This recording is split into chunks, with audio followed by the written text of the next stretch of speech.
Okay, हम लोग पढ़ेंगे relative permittivity, relative permeability, magnetic relative permeability पढ़ेंगे, जिसको हम म्यू आर के नाम से जानते हैं। रिलेटिव क्या होता है वो समझिए, ठीक है। इससे पहले जो हम लोग पढ़ रहे थे वो टॉपिक क्या था?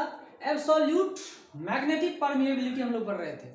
We were studying about the absolute magnetic permeability, now we are studying about the relative permeability of the substance, ठीक है। तो ये रिलेटिव परमिएबिलिटी सबस्टेंस का क्या बोलेंगे? रेशियो है। रिलेटिव जब हमने डाल दिया मतलब समझ लीजिए हमने रेशियो बता दिया। जस्ट रिलेटिव, एक दूसरे के कंपैरिजन में, relative to what each other, है ना। तो यहाँ पे देखिए परमिएबिलिटी का फॉर्मूला मैंने बताया था, mu is equal to mu naught 1 plus magnetic susceptibility. तो रिलेटिव परमिटिविटी कितनी है? रिलेटिव परमिएबिलिटी कितनी है? Mu r that is equal to 1 plus X. और इसे हम लोग कैसे फाइंड करते हैं? तो total magnetic field by magnetising field, इसे दूसरी तरह से डिफाइन भी कर सकते हैं।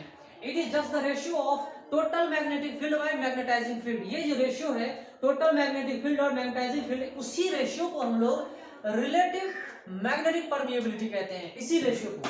तो B is equal to mu into H vector and B naught is equal to mu naught into H vector. अगर हम डिवाइड करेंगे तो that is equal to mu by mu naught, ठीक है। चलिए एक बात तो समझ में आ गई कि यहाँ पर ये जो वैल्यू है, यहाँ जो ये वैल्यू है, अब बताइए बड़ा कौन सा है? म्यू बाय म्यू नॉट क्या ग्रेटर देन 1 है? क्या ग्रेटर देन 1 नहीं है? बताइए क्या होगा कहानी, बताइए कौन बड़ा है और कौन छोटा? कौन बड़ा है और कौन छोटा है? ये बड़ा या ये छोटा? कौन बड़ा है और कौन छोटा है? यहाँ देखिए कि 1 प्लस एक्स, यहाँ जो रेशियो में देखा है 1 प्लस एक्स, अगर ये क्वांटिटी निगेटिव है, अगर ये क्वांटिटी निगेटिव है और अगर ये क्वांटिटी निगेटिव है तो कुछ भी निगेटिव होगा लेस देन 1 कर देगा, कुछ भी निगेटिव होगा लेस देन 1 कर देगा, ठीक है। तो कुछ भी निगेटिव होगा तो लेस देन 1 कर देगा, तो ये क्वांटिटी क्या होगी? लेस देन 1 हो सकती है। लेकिन ये क्वांटिटी स्मॉल है और पॉजिटिव है तो ग्रेटर देन 1 हो जा रहा है, लेकिन वेरी वेरी लार्ज है तो क्या हो? और ग्रेटर देन लार्ज हो सकता है। तो ये जो रिलेटिव परमिटिविटी है, रिलेटिव परमिएबिलिटी है, वो क्या है? लेस देन 1 भी आ सकता है, इक्वल टू 1 भी आ सकता है और ग्रेटर देन 1 भी आ सकता है। फ्री स्पेस का देखिए, फ्री स्पेस का 1 आ रहा है और जितने सारे सबस्टेंसेस उसकी अलग अलग वैल्यूज होगी। इसको और अच्छे समझते हैं, ठीक है। ये जो रिलेटिव परमिएबिलिटी है इसको हम लोग और अच्छे से समझते हैं। ये एक्चुअली रेशियो क्या बताता है? ये एक्चुअली रेशियो बताता है कि मैग्नेटिक फील्ड कितना इंक्रीज हुआ है, कितना इंक्रीज हुआ, या इसे आप कह सकते हो डिक्रीज हुआ, ये भी कह सकते हैं। लेकिन नॉर्मली इंक्रीज का हम लोग केस हैंडल करते हैं। मैग्नेटिक फील्ड किसी मेटल के अंदर कितना इंक्रीज होता है वो हम समझते हैं। सपोज दैट एक हम लॉन्ग सोलेनॉइड का केस लेते हैं। हमने एक लॉन्ग सोलेनॉइड ले लिया, जो करंट कैरिंग सोलेनॉइड है, इसके अंदर में करंट फ्लो कर रही है I, number of turns per unit length small N है, ठीक है। करंट इसमें जो कैरी हो रही है आई है। नाउ टेल मी, अगर हमने इसको सोलेनॉइड बता दिया या ये टोरॉइड है तो इसके सेंटर पर, इसके बीच में किसी पॉइंट पर मैग्नेटिक फील्ड की वैल्यू कितनी होगी? What is the value of magnetising field? Magnetising field क्या होगी अगर हमने उसके पास कुछ भी सबस्टेंस नहीं रखा है तो बी नोट की वैल्यू जो है वो कितनी होगी? Mu naught into small n into I. ये हमारा मैग्नेटिक फील्ड वेक्टर आ रहा है कहां पर? एक लॉन्ग सोलेनॉइड के सेंटर के पास, ठीक है। अगर हम मैग्नेटिक इंटेंसिटी की बात करें, तो B naught upon mu naught that is equal to total number of turns per unit length divide into I करें, इतना आ रहा, ठीक है। ओके, समझ लीजिए बात को। लेकिन अगर हमने इस सबस्टेंस के अंदर में कुछ ऐसा मटेरियल रख दिया, कोई मटेरियल रख दिया, तब इसके अंदर मैग्नेटिक फील्ड कितनी होगी? अब इसके अंदर जो मैग्नेटिक फील्ड होगी वो कितनी होगी? Mu total number of turns per unit length into I. ये हमारा टोटल मैग्नेटिक फील्ड इस सेंटर पे है जब हमने इस ऑब्जेक्ट को रखा था तब। अब क्या है? अब अगर हम यहाँ पर मैग्नेटिक इंटेंसिटी को निकालना चाहते हैं, यह मैग्नेटिक इंटेंसिटी को हम निकालना चाहेंगे तो कितनी वैल्यू आएगी? मैग्नेटिक इंटेंसिटी की वैल्यू कितनी आएगी? वो तो उतना ही रहेगा ना, वो तो चेंज होने वाला नहीं है। वो क्या होगा?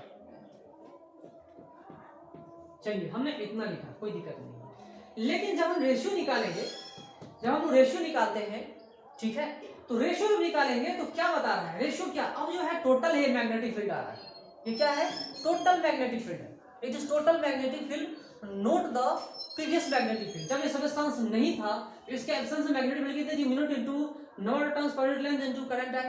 अब कितना है, अब कितना है B vector, mu into mu क्या है magnetic permeability of that substance, उस सबस्टेंस का मैग्नेटिक परमेबिलिटी म्यू है, number of turns per unit length current है। तो रेशियो जो हमारा निकल के आ रहा है, जो रेशियो जो आ रहा है बी बाय बी नोट को हम म्यू रिलेटिव बोलते हैं, और इसको डिवाइड जब करेंगे तो कितना आ रहा है, ये म्यू बाय म्यू नोट आ रहा है, म्यू बाय म्यू नोट आ रहा है। मतलब ये रेशियो अगर ग्रेटर देन 1 हो जा रहा है तो मैग्नेटिक फील्ड उसके अंदर में इंक्रीज कर रही है, अन्यथा डिक्रीज कर देगी, लेस देन 1 हो जाती है, ठीक है। तो ये ग्रेटर देन 1 हो जा रहा है, मतलब यहाँ पे मैग्नेटिक फील्ड क्या हो रही है, इंक्रीज हो रही है। बात को समझो, है ना, ये जो रेशियो है इंक्रीज कर रही है, it means B is greater than, it means B is greater than B naught. जो पहले जो मैग्नेटिक फील्ड थी उससे ज्यादा अब मैग्नेटिक फील्ड प्रोड्यूस हुई है, अब उससे ज्यादा मैग्नेटिक फील्ड हमने उसके अंदर में फाइंड कर रहे हैं, ठीक है। अब वो मैग्नेटिक फील्ड ज्यादा हो रहा है, बी नोट से मैग्नेटाइजिंग फील्ड से ज्यादा मैग्नेटिक फील्ड अब आ रही है। इसी चीज को रिप्रेजेंट करने के लिए हमने रिलेटिव परमिएबिलिटी को बताया था, रिलेटिव परमिएबिलिटी का कॉन्सेप्ट डाला था, ठीक है। रिलेटिव परमिएबिलिटी का यही कॉन्सेप्ट है। तो चलिए यहाँ पे क्वेश्चन बनाते हैं और आपको बताना है इस क्वेश्चन में फाइंड परसेंटेज इंक्रीज, क्या पता करना है, find percentage increase in magnetic field B when space within a current carrying toroid is filled with aluminium, ठीक है। एक करंट कैरिंग टोरॉइड है, यहां देखिए करंट कैरिंग टोरॉइड हमने बना रखा है, टोरॉइड सर्कुलर शेप में है, ठीक है, और कुछ डायग्राम ठीक से नहीं दिख रहा है ना, इस तरह का टोरॉइड हमने बना के रखा हुआ है। एल्युमिनियम पहले ये खाली जगह था, फिर बाद में हमने क्या कर दिया, इन स्पेस के अंदर एल्युमिनियम सबस्टेंस को भर दिया, जिसकी मैग्नेटिक ससेप्टिबिलिटी 2.1 × 10⁻⁵ दिया हुआ है, ठीक है।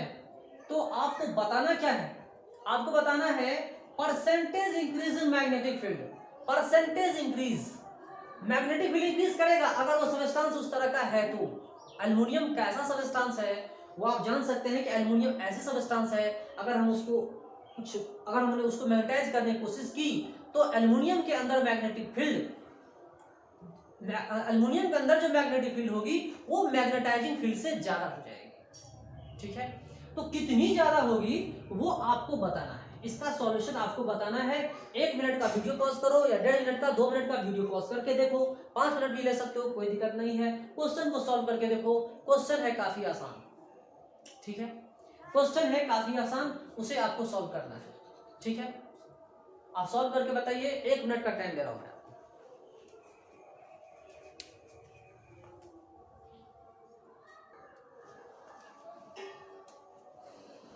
ओके, बताइए इसका सॉल्यूशन क्या होगा।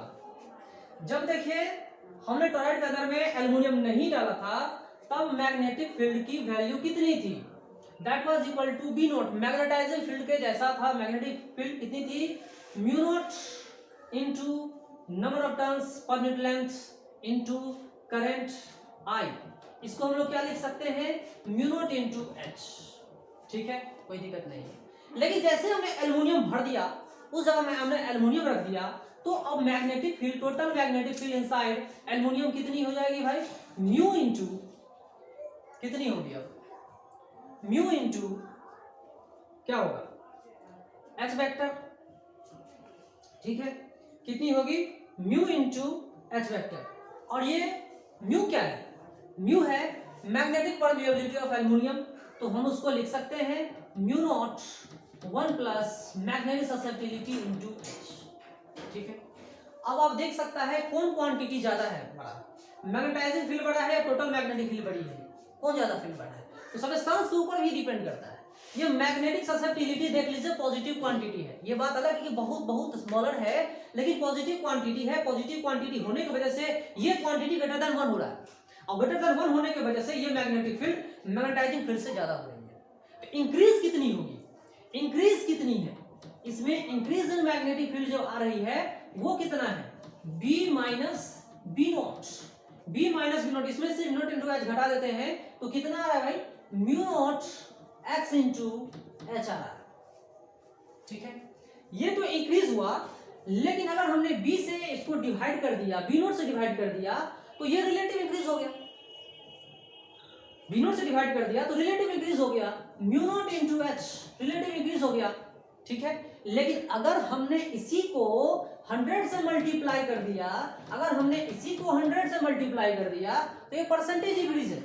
ये क्या है, परसेंटेज इंक्रीज है।